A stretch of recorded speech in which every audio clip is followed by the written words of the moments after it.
Okay, hello everyone. I've got a very special guest here today, Dr. Glenn Corbett. Glenn is the editor of BAR magazine, we call it. I've got the latest issue right here, Biblical Archaeology Review. I know many of you are subscribers, but some of you may not have heard of it. It's really a fine, as you can see, full color magazine. I just happened to open it. It's not particularly for Jews, Christians, Muslims, or any particular secular people. It's really for all of those. And it might be one of the only groups that draws everybody together, primarily around biblical history, archaeology, and tradition. And I know for my viewers, that's a real advantage or a real appeal because lots of them want to look at the Bible and study text, but they don't want to necessarily do it in a church setting or a synagogue setting or a mosque or any sort of religious context. But many do come from that. And so this particular society, BAS, Biblical Archaeology Society, I'll put links in the description.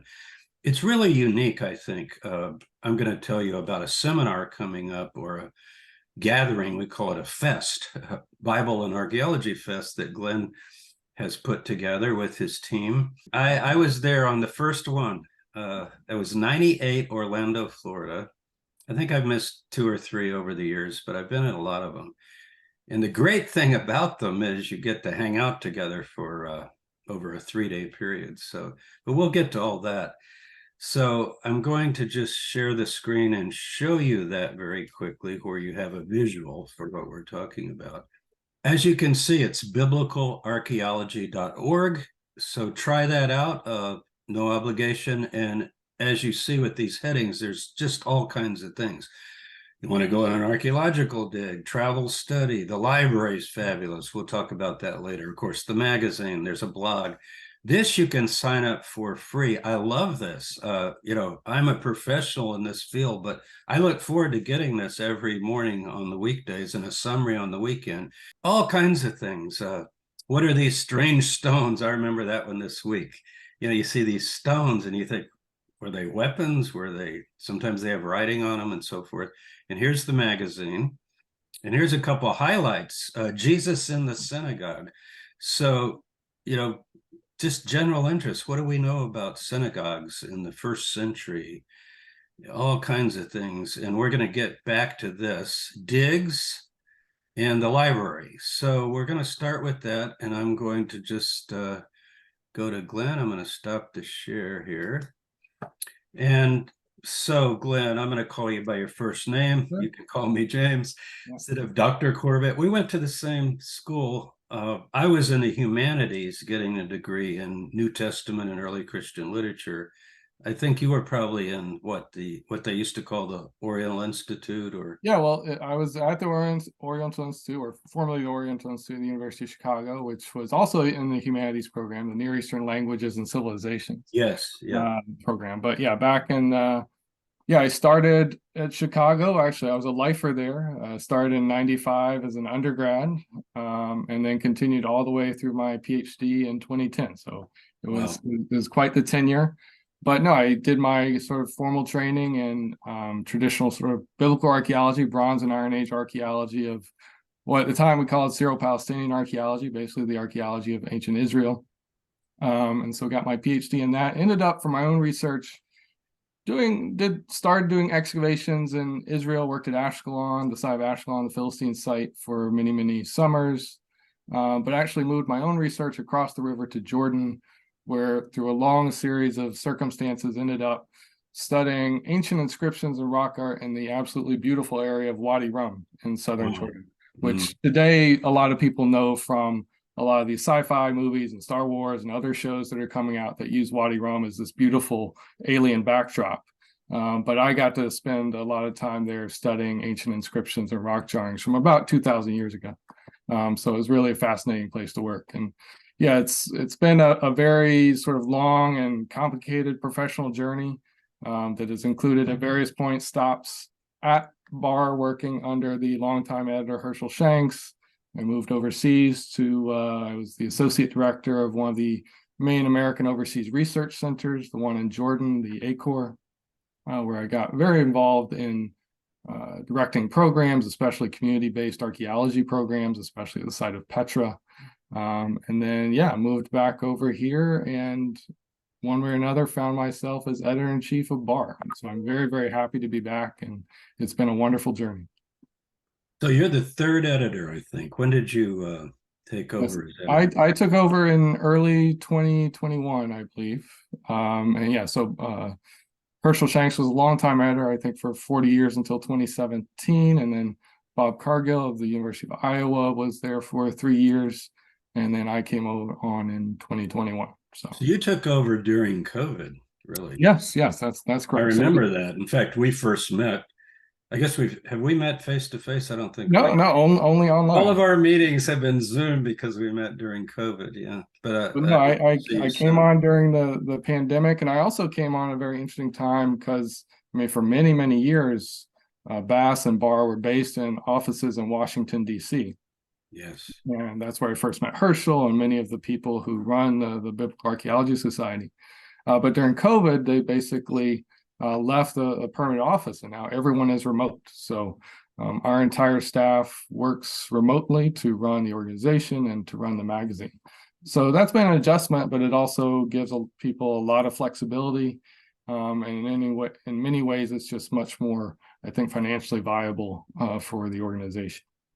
Yeah, I visited your headquarters many times. Many of my viewers will have heard of Herschel Shanks over the years, and some, I'm sure, are long-term magazine subscribers and have probably even attended things.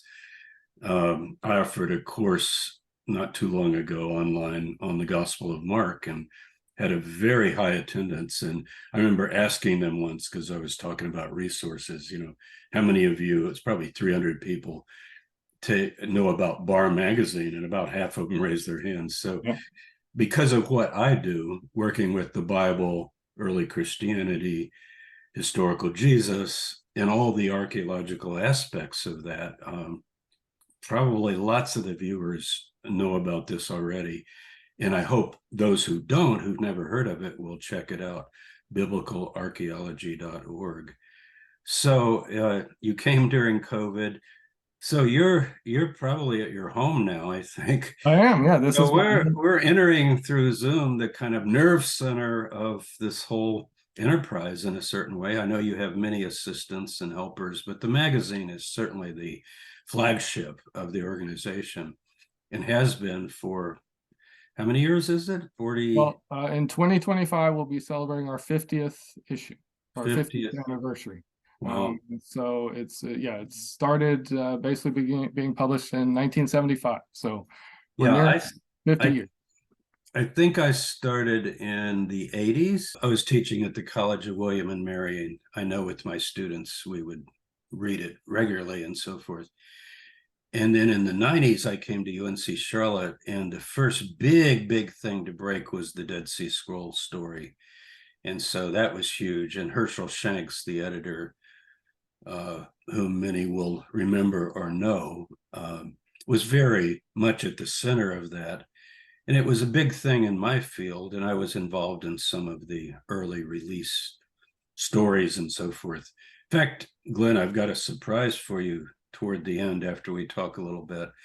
I dug something out of the archives that I think you'll find very interesting. And I know everybody, it's a video I have from 1993. Oh, You get to see me 30 years ago, which will be a very interesting contrast, as well as hear about that exciting period when we were first getting these unpublished scrolls. 40% of them had not been made public, even to scholars, much less the public. So lots of high adventures over the years. I visited your headquarters building, former building in DC, lovely building there, and been in Shanks's home and met with him and so forth. And so here you are, virtually still carrying on.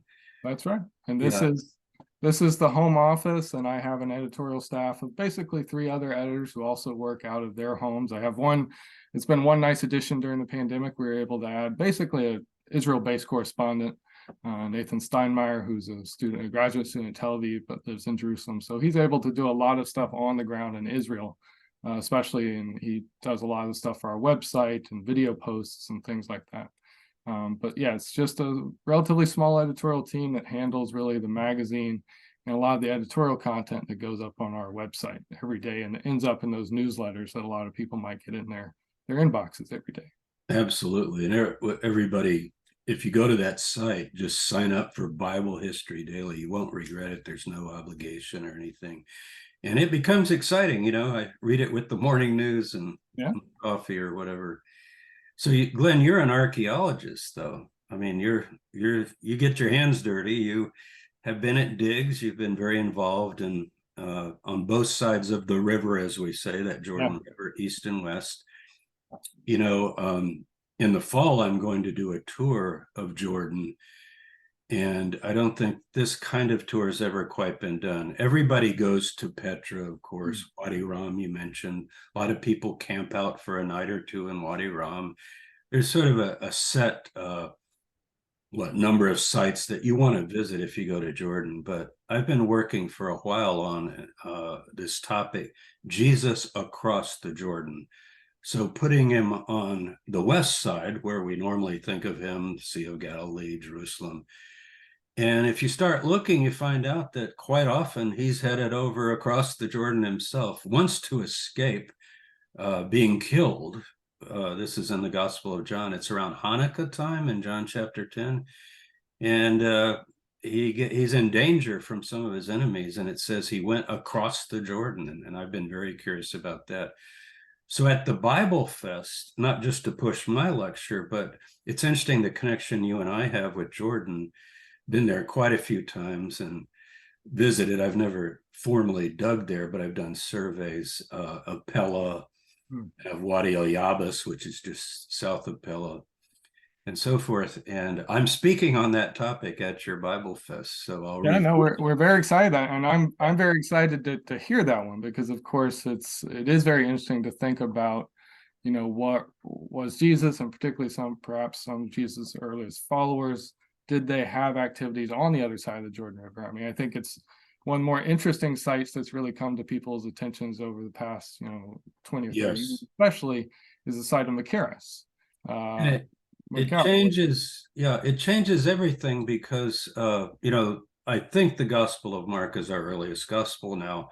My YouTube audience will have all kinds of views, and they've heard my view, but many of us that work in the field are convinced Mark is earliest, and he's the one that says Jesus went throughout all the cities of the Decapolis. It's just one verse, but wow, all the cities of the Decapolis, there are 10 of them, and they're on the other side of the Jordan by and large. And so I guess Beit Shean was part of the Decapolis too, but and also Hippos at various times. And Hippos, yeah. But generally, so that means, he's not just hiding from his enemies in the last winter of his life, but he's also teaching and preaching and healing and doing his work, or his ministry, as people call it, his preaching career, on both sides of the Jordan, which I want to explore some more. And certainly, if anybody has a chance to visit some of the Decapolis cities in Jordan, I mean, these are some of the best preserved Roman cities that you can find in the Holy Land. Jerash, Umkes, Gadara, various other very large, well-preserved Roman cities that are found throughout Jordan, on par with what you might find at Beit Shean in Israel. So it's really a time capsule traveling back in time to the 1st, 2nd, and 3rd centuries. Then you've got that Herodian fortress. You featured it in Bar quite a few times. Machaerus, where, according to Josephus, at least, John the Baptist was imprisoned and beheaded. That's a very stirring thing. I'm sure you've been there many times. I've been there a few times. But we just had a bass tour to Jordan this past spring. And we took our group to Machaerus, and we actually had an explanation of the site from the longtime excavator, Giozavoros. And I always tell people it's one of those amazing places. There are very few places ultimately you can visit where you get this sort of time capsule of what life was like in the 1st century, because so many things were built upon, and things changed over the course of the centuries. But this was really a 1st century site where we still have a Herodian palace fortress. It's It is amazing. documented both effectively in the gospel account, but especially in Josephus. And we know this was almost certainly the location where John the Baptist was taken, imprisoned, and presumably beheaded. To actually walk to this place and to be at this place where these things happened is, I think, for many people, a very moving experience, because they are literally walking through history at a site like that. Yeah, there's a lot of interest. I know I put up a tour of the west side of Israel, as we call it, or the Holy Land. Let's see, just in August, and it filled up in 4 days, which shows you the interest people have, probably after COVID also. Yeah. I've never had a tour fill in 4 days, so there had to be a waiting list. And I know the Jordan tour will be the same in the fall. So I'm going to share the screen again because I want us to talk more specifically about this event. I'm speaking, but I'm not the only one speaking. I'm going to go on down, and toward the bottom, Bass Travel and Study. And this is coming up. It's not too late for this. We might as well pitch. If you've never heard Amy Jo Levine, oh my goodness, what a treat. She is just so amazing, so dynamic. One of our few Jewish New Testament scholars. And you know, most of us who study Jesus or early Christianity, we consider that Jesus movement not really as a new religion called Christianity. That takes a while, lots of development, but a movement within what we call late Second Temple Judaism. So Amy's very, very knowledgeable about that sort of thing. Tell us about these are special lectures. It's not the one we're going to highlight today, but I see you've got two. What are those all about? Yep. Well, this is a new program we started again during the pandemic when it was a little harder for us to do in-person events. So we started a quarterly online lecture series, and we really wanted to bring sort of top scholars, very much like our fest events that we'll talk about, but sort of quarterly, largely evening lectures where we bring prominent scholars in the field to talk about sort of thematic topics, both in, whether archaeology, New Testament, Hebrew Bible topics. So yeah, we've set up this quarterly lecture series, really have a diverse range of speakers. We've had Andrea Berlin, Gary Rinsberg, we have Jordan Ryan speaking very soon. Mark Goodacre has spoken for us for this quarterly series. So this is a new one, and they're not, I forget what we charge for these, but they're not very much. I think it's just less than $10, I think, to register for a single lecture. Boy, that's amazing, yeah. And then you can register for all 4 for the year at a slightly reduced rate. So no, it's just been a nice expansion of our online programming, and people have really responded to it. I think in general, we get probably 200 to, depending on the day, 200 to 400 people registered for these quarterly lectures. So it's really great. So, and then here in the middle, let me just take a look at that. This is the big one, 26 years. This is San Antonio, Texas. I don't know if you know it, but this is my hometown. So the Society of Biblical Literature and the American Academy of Religion are meeting in San Antonio. They'll be downtown by the river, but up by the airport, where it's very convenient, there will be this 26th annual Bible and Archaeology Fest. And you can get all the details. Like I said, I'll put the link in. You can get a flyer and so forth. But here's a little rundown on the speakers. I'm not going to necessarily highlight any certain person. These names are very familiar to me, of course, because I'm in the field. But Mark Goodacre, you mentioned, and you go on down. So 20 speakers, and the highlight or the plenary speaker is Jody Magnus. Like Amy Jo Levine, boy, Jody is one of the most dynamic women in our field. By that, I mean fast talking, just the facts, please. And she's just phenomenal to listen to. You won't fall asleep with Jody. And she's going to give us this look at these amazing ancient synagogue mosaics at Kukok. It's just north of the Sea of Galilee, not far from Nazareth and Sepphoris and so forth. And I've decided, Glenn, I don't know if you'll be around, but I'm going to stay at the airport hotel. Since I'm from San Antonio, going down to the river is not a big deal for me. You know, people who go to conventions, they like to I know San Antonio so well. It is my hometown. And so I want to meet the people who come to the bar seminar. So in the evenings, I want to stay there. I'll be gone during parts of the days to the other conference, but you can still book. I think the seminar, what was the booking on the seminar? It's on down here, I think. It's all the way through October 15th. So you've got just about a month to decide. And you can either you tell us about this. You can either do online or you can do face-to-face. Yeah, well, I think this is, I mean, first of all, it's really wonderful that we're able to do these in person again. This is the first in-person fest we've had or held since the pandemic. During the pandemic, we went to an online fest, which was very successful and allowed us to explore new opportunities with Zoom and other things. But it's really great to be back in person because, as James mentioned, there's nothing like that person-to-person interaction. I think, especially our bar readers, the folks who come to Fest, they really, I think, first and foremost, really want to engage with the scholars, with the speakers. They want to be in the room to raise their hand, ask the questions, meet with the scholars during the coffee hours and the lunches. I think that's something our audience really looks forward to, but it's also that camaraderie. It's meeting like-minded people, having discussions about the latest issue of Bar or that lecture you just heard in the seminar room. And it's that sense of being around like-minded people who really value the intellectual interest and engagement with these topics. That I think no matter what we try to do online, it's that in-person is only really good way to capture that. But that having been said, what we realized in the pandemic, there are a lot of people, of course, who always wanted to come to Fest, always wanted to enjoy this content, but couldn't afford to, physically weren't able to travel. And so we've certainly learned that it's really important to provide an online option for those people who can't attend in person. And so for this fest, we have both in person as well as an online component. So the lectures will be live streamed. For those scholars that allow us to record their lectures, those lectures will be recorded and made available for later viewing as well.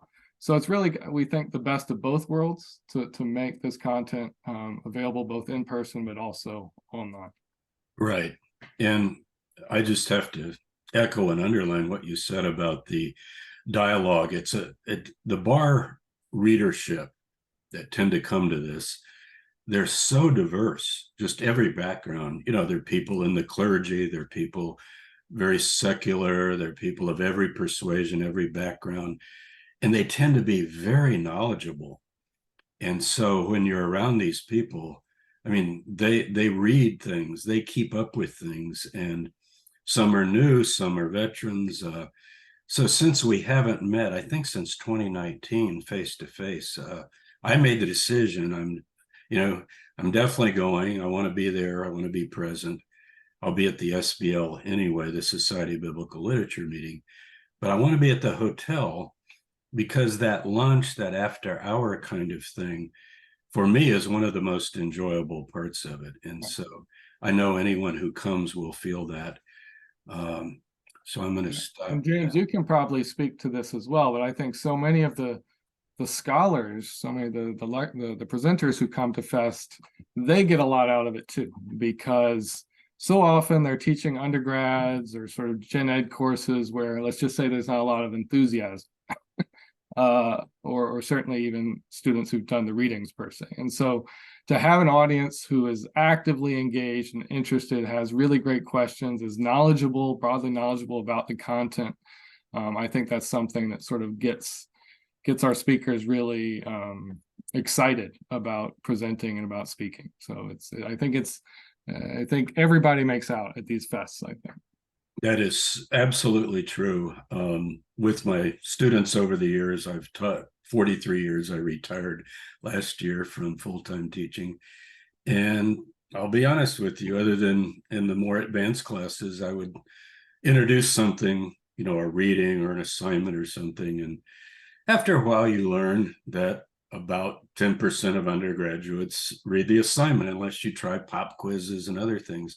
Well, these people read it because they're fascinated with it. Yeah. I mean, they would, why would they not read it? That's why they're there. And so they want to read, they want the background. So I don't want to imply you need to know a lot to come. What I want to imply is that there's an atmosphere there of learning and of excitement, as opposed to a typical college classroom where you've got all kinds of motivations, let's be honest, most of which are, how do I get a good grade? And will this count toward this or that requirement?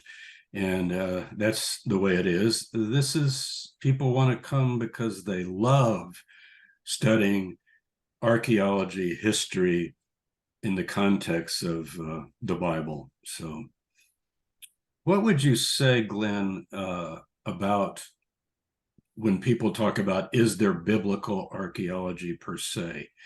You stuck with that title over the years, and frankly, I'm glad you have.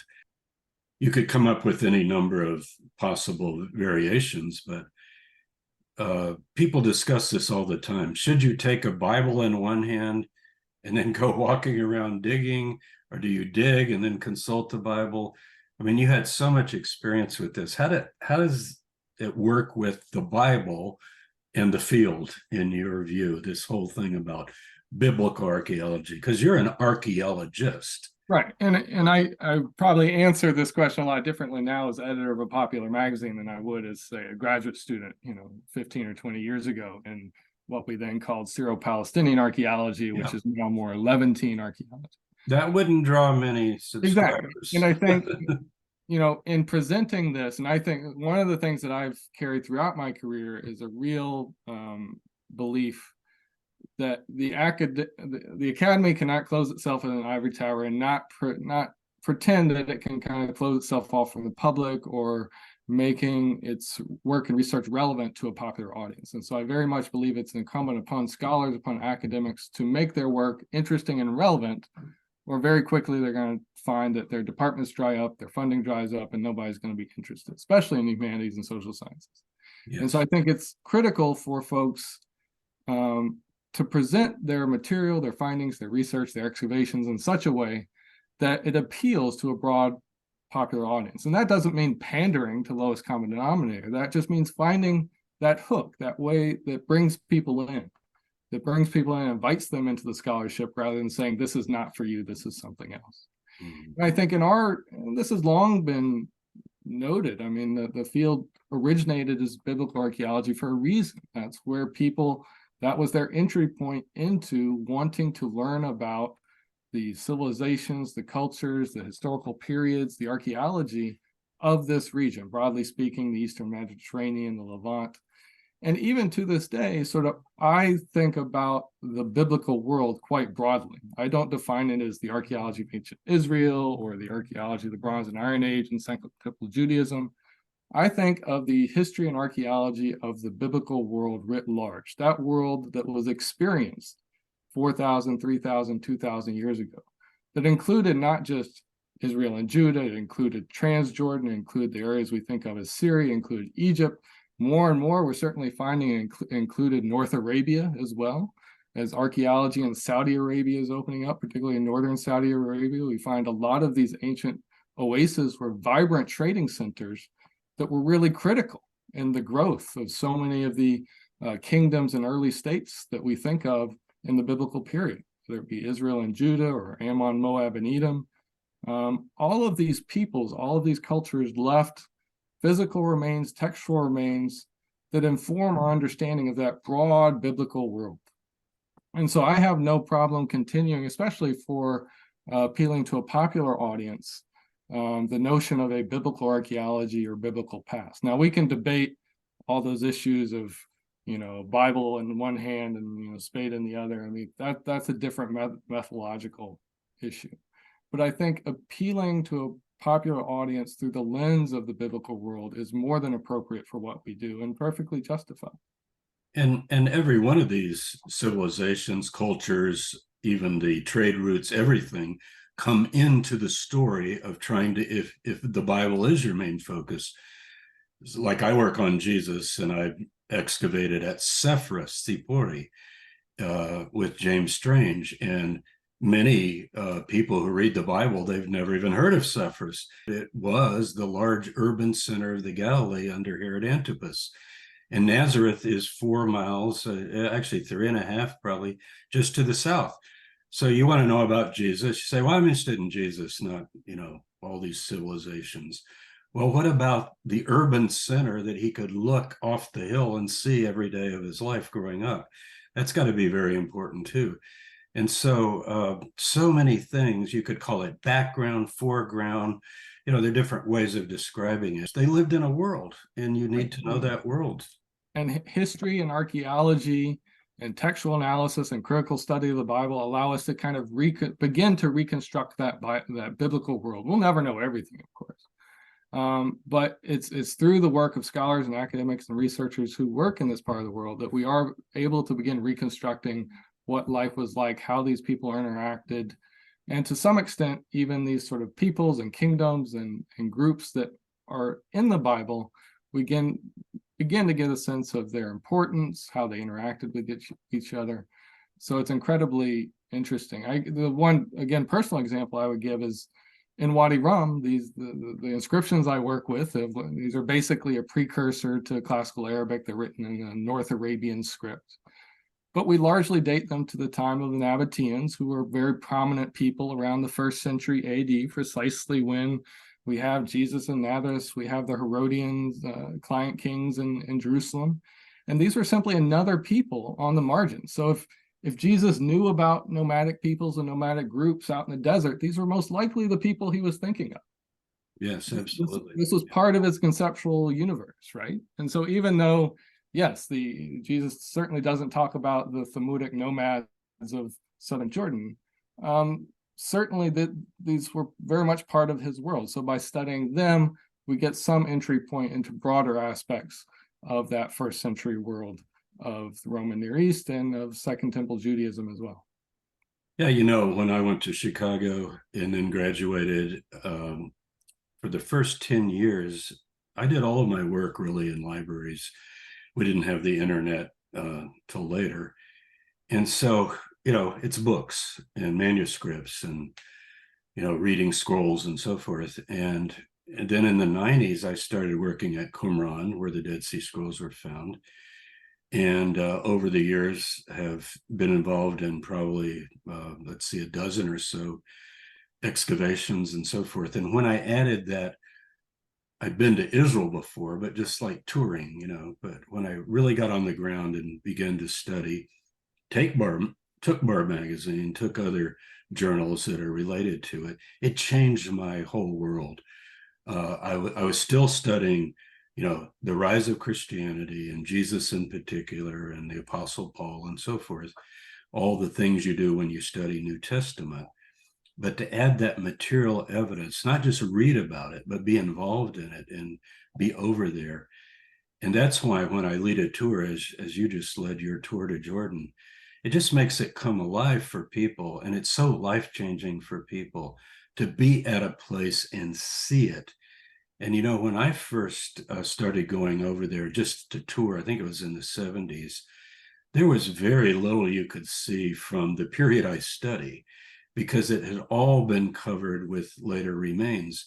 And now, for example, your thing on your current Bible History Daily about synagogues that Jesus might have attended.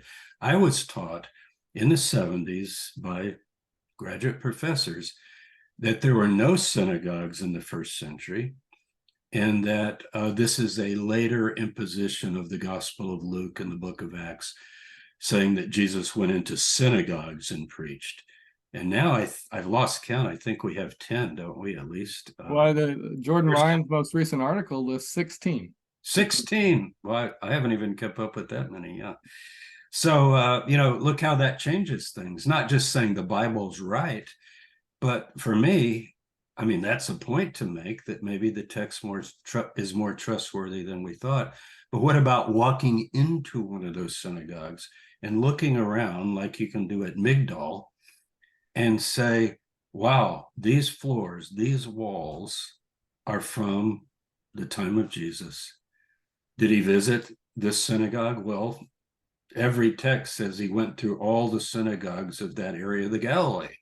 So I guess he did go there. And if he connected to Mary Magdalene, then he probably had even more connections there in terms of a patron or a supporter or a very important follower. So it changed everything for me, Glenn.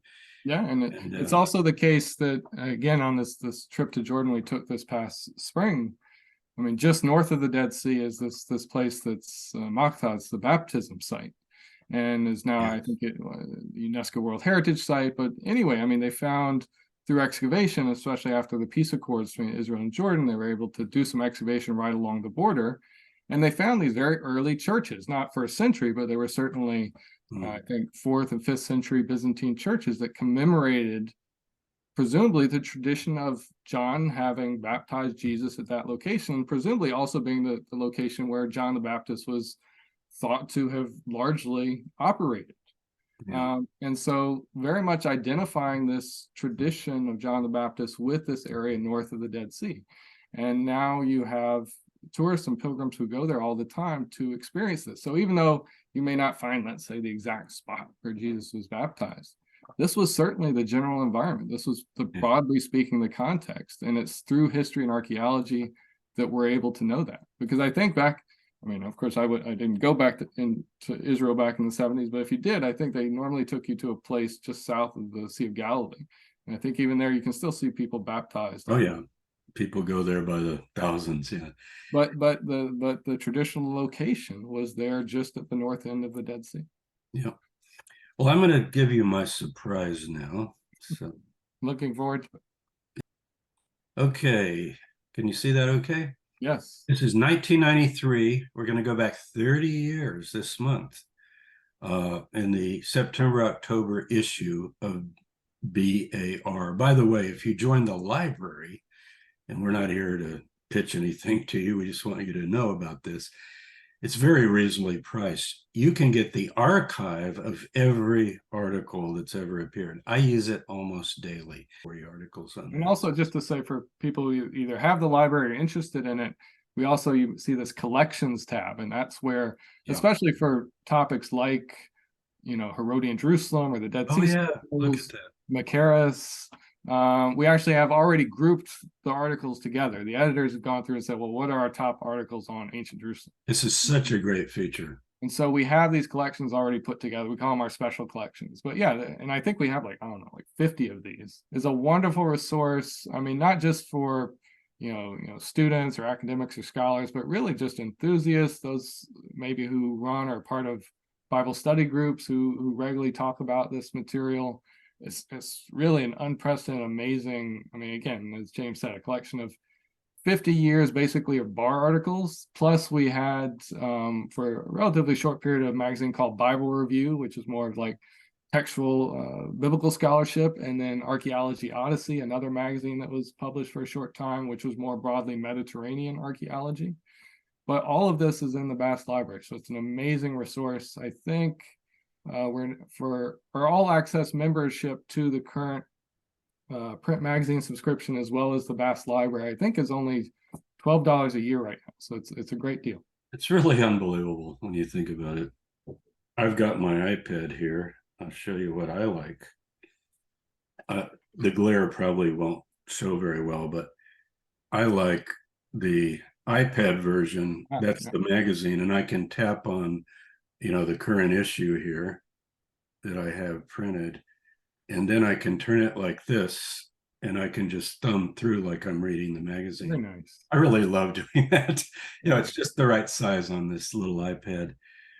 So anyway, this story, Glenn, is about some big publicity that happened. I tell you, Hershel Shanks really created something with this whole phenomena.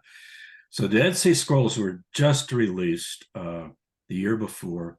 I was over at Qumran even working while the photographs were being released. And there's a 13-minute report. I edited it down where we could just watch it together. We don't need to watch all 13 minutes. So it's about 5 minutes. It's really interesting, but you can read here about it. And then they interview these people. And that's what I want you to see. Now, this was 30 years ago, but you'll see the kind of people that attend these seminars. And we got this big news splash, Time Magazine and PBS News. It was really exciting times. So I'm going to put the video up. So this is an edited clip of that PBS News story. We turn now to an update on a very old story. Time magazine's religion correspondent Richard Osling has a report on the never-ending effort to read new meaning into the Dead Sea Scrolls. The Dead Sea Scrolls are the most important and controversial documents from ancient times to be discovered in the 20th century. They come from the general era when Christianity was born and Judaism took a form that continued up to modern times. 12 of these priceless scrolls are included in a current exhibit at the Library of Congress in Washington. Caves are like you can just touch them. How they actually got there, I mean, it's an interesting aspect. The exhibit is only one example of the extraordinary public interest in these 2,000-year-old manuscripts. About the Jesus movement and the Qumran movement as wilderness Baptist movements. These enthusiasts spent a week of vacation time at a scrolls symposium in North Carolina. They're in the same place, and they're preaching this message of repentance.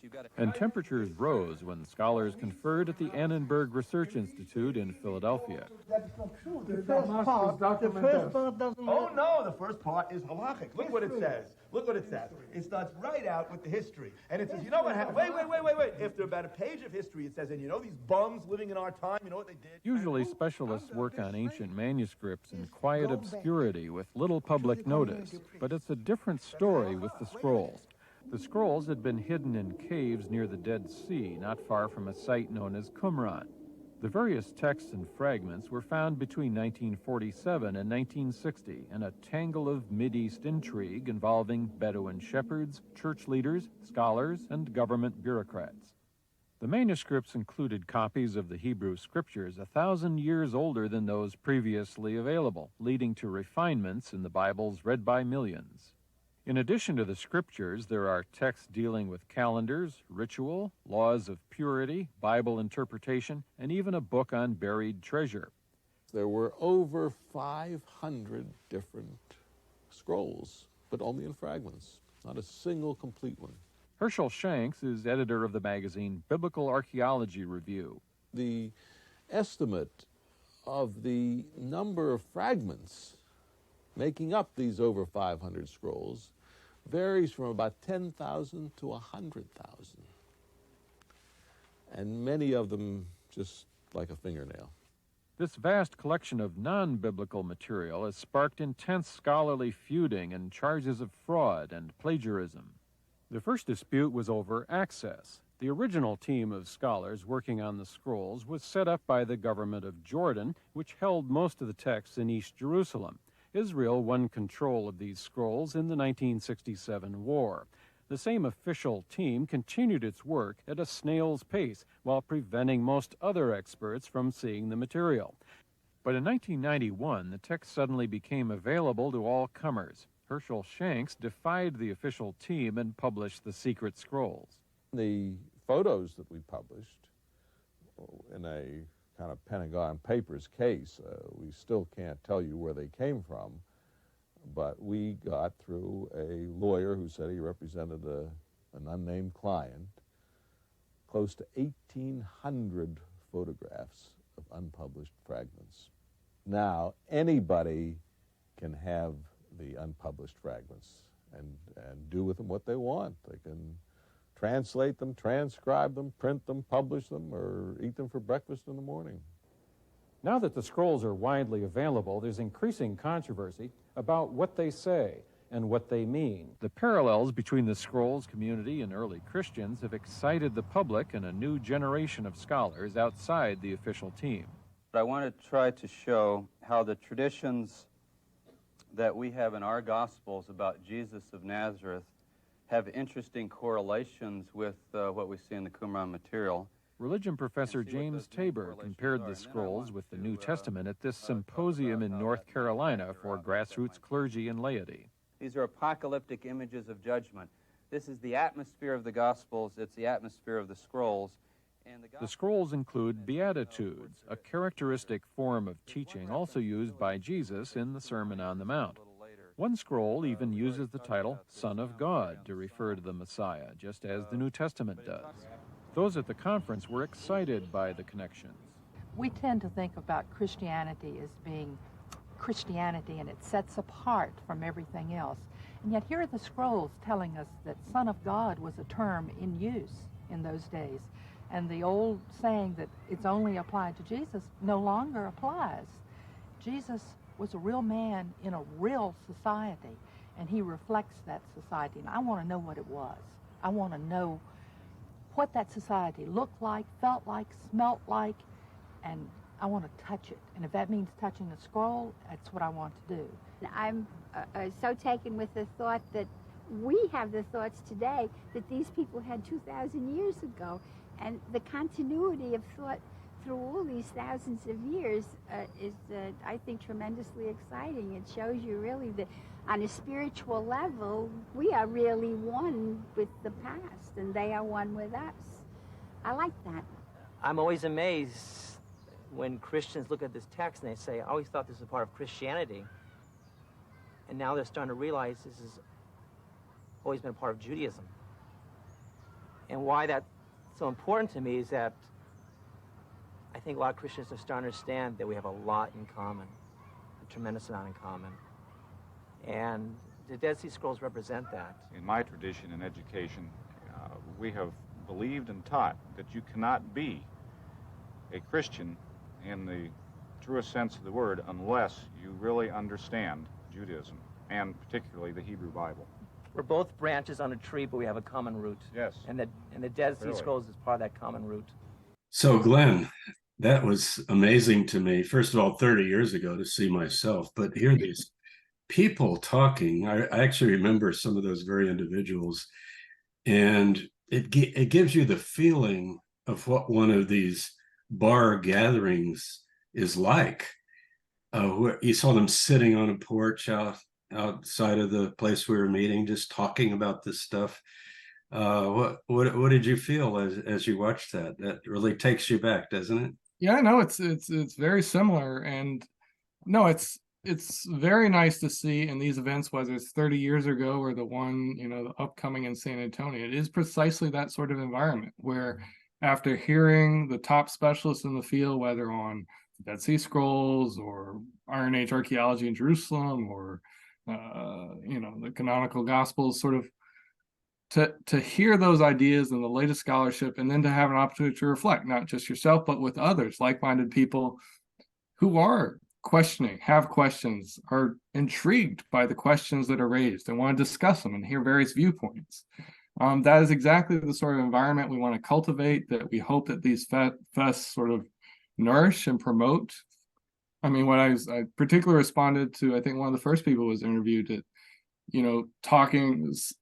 learning more about the Dead Sea Scrolls allowed her to see that the world of Jesus was experienced in a context, that sort of contemporary Christianity didn't just emerge, out of the blue, that there was a real world in the first century AD in which this was experienced, and history and archaeology and texts like the Dead Sea Scrolls allow us to reveal that everyday context of that world in which Second Temple Judaism, ultimately sort of aspects of it, blossomed into the early Jesus movement and into Christianity. And so I think people relate to hearing about the history and the archaeology and how they can relate that to their understanding of this really amazing biblical past of 3,000 or 2,000 years ago. So yeah, these events are a wonderful opportunity to hear the latest scholarship, to learn more about the context, the nuances of the biblical past, and hopefully that will be transformative for people and allow them new perspectives and new insights into the biblical text, and I think also the world from which it emerged. Absolutely. I feel that too. I can't wait for it. It's coming up in November. And I'll put all the details in the description where people can just hit the link and go see some of the things that we visited. So, Glenn, Dr. Corbett, thank you for your time. And I hope to see you in San Antonio. And I hope to see a lot of people that are watching this and meet them face to face. Yeah, no, I look forward to it too. I'll be there as well. I'll be emceeing. I think we have a panel discussion with two young scholars, Chris McKinney and Erica Brown, where we'll be talking through the top discoveries from the past year in biblical archaeology. So I'm really looking forward to that. But yeah, I'll be around throughout the event at the hotel in San Antonio, and I really look forward to speaking with you, James, but also speaking with hopefully folks listening out there, and so many members of our audience. I'm looking forward. There's a banquet usually, isn't there? Like a dinner? Yes. So that evening, Saturday evening, where we have the panel discussion, we also have a reception and a dinner. That's very nice. Yeah. So it's a lot of fun, and everybody gets to sit around tables with, like, again, chatting it up with people. We're going to try to have some of our editorial staff spread throughout to interact with people, engage with people. So if you've ever had a question for a bar editor, I guess now is your chance. That's right. Okay, well, thanks, Glenn. And I'm going to put this up on my YouTube channel, and I hope we end up seeing a lot of the viewers either face-to-face or the virtual option, which is also available. Take care. Thanks, James. Thanks for the opportunity.